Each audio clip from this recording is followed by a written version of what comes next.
into a brand new stage where we're going to let it cool to 80 degrees, then try and hold it at 80 degrees while we do what's called a hop stand, which is another 10 grams of hops. Gosh, lots of hops. And so this is a bit new. So we're going to just let that cool to 80 degrees. My guess is it will take a while.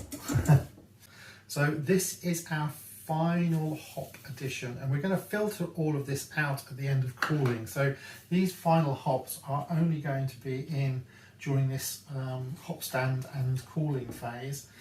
So they are really there predominantly for aroma and flavour.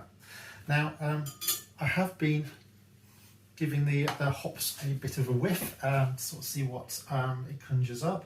And Fuggle hops definitely have that, earthy, as it was described on the packet, earthy aroma. I'd describe it more so as sort of a sort of mossy forest, sort of even a damp forest type aroma to it. So there's a sort of smell of trees or bark, moss. So yeah, that definitely is the predominant aroma. Maybe not the flavours I was looking for from a beer. So we will see though. It's certainly true that there are other hops out there that for a SMaSH ale sound like they would be a terrific hop addition. So were I to do this the SMaSH again, I think something like a Citra hop, which definitely has lots of fruity overtones to the aroma, is something that would be considered, or would be just considered as a final hop addition to a more complex hop regime. So we're just watching this. While I've been talking, it really has only dropped like 3 degrees. So we will sort of see how this goes. We may or may not have to add further heat. I will certainly pop the lid on it once it gets down to 80 degrees.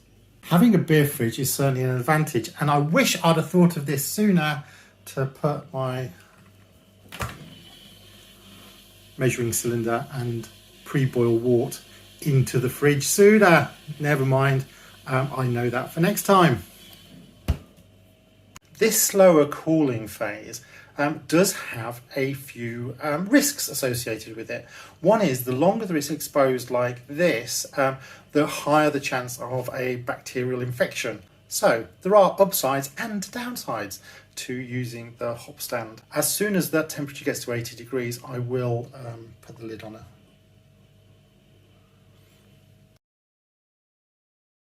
It's 15 minutes on the hop stand and we're down to 86 degrees.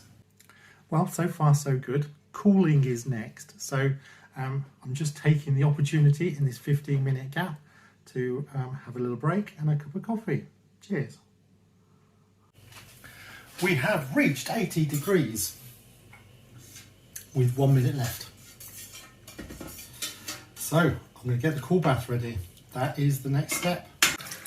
Here we are in cooling, which is just some running cold water. Keep that whirlpool effect going to sort of try and keep it as cool as possible, maximise the surface area with the cold water, and we should be down to roughly 20 degrees. I think, given the wide operating temperature of Nottingham yeast, I can probably be happy once I'm down to 25 degrees or something like that. We'll see how we go.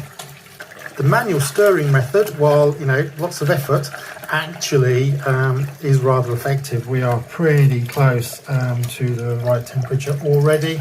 That did not take very long at all. Just keep the cold water going, just keep the stirring going, and that transfer happens pretty quick. The wort is cooled and ready faster than my pre-boil sample. We are 21 degrees. You've been a star. We need to transfer to the demijohn first. We need to filter out all of those hops. We can do that with a nylon bag in a jug, and we can also measure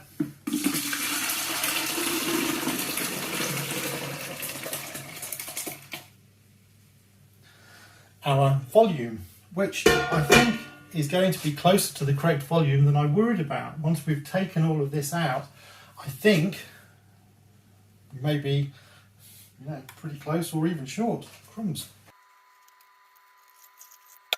We are at 4.4 litres. So these are our pre-boil readings.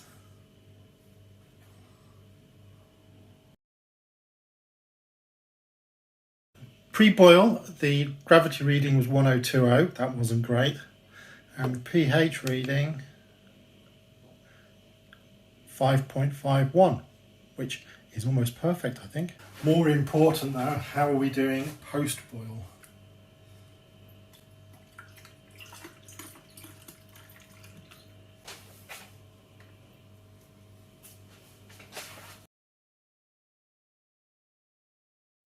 Excellent! So we hit a gravity of 1056 against a target of 1054. Yes!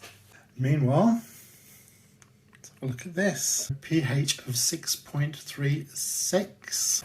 Unfortunately, as I've done in the past, I can't put that back. That's definitely had too many fingers all over it.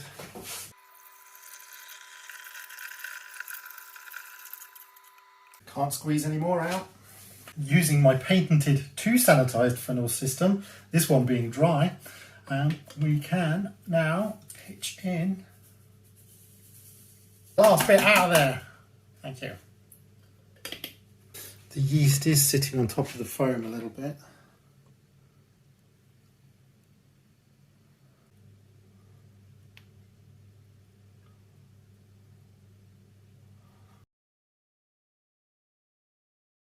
Unfortunately, there wasn't a lot to see there with the yeast.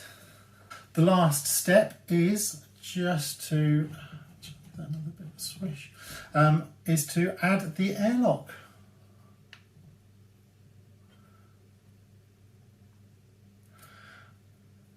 And I expect that this will be at least 14 days before we come back for racking. I'm going to pop this on time lapse for a little while, see what happens.